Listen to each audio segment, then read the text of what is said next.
tonyiga munange okukusitula mu kifo ndaba wakatulidde n'ecupa emu yakulemye. Wulira olunyata.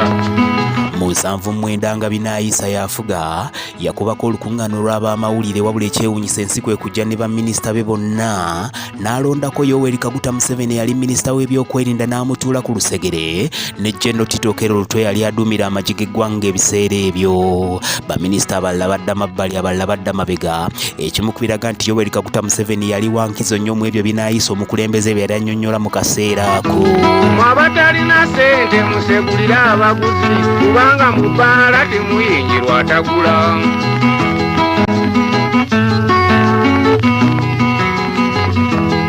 Gwe kale yaliguze abulwako watuula n'olwekyo bannange mungobera abaguzi.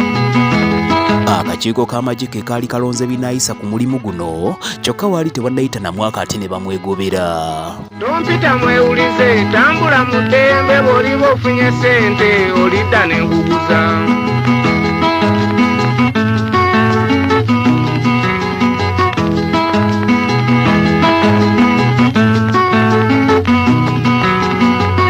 Mwami tuwaze mu bbaala kujja kusoma Taifa zifulumye bweru osegulira abaguzi.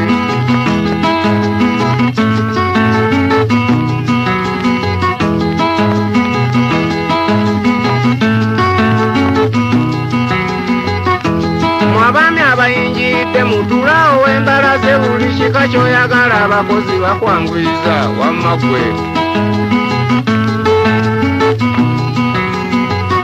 Ne leediyo gulamu eno erimu ebyegunda n'omiringuza akabisi naawe nga muli onyumirwa. Atugoberera osaana okimanye nti Binaisa yali asikidde kironderule amagye gwe gaali gagobye gye buvuddeko. Oline bw'aba mukyafu nga lupiya zazirina mufunire watuula omwanguyiza omwenge wamma ggwe.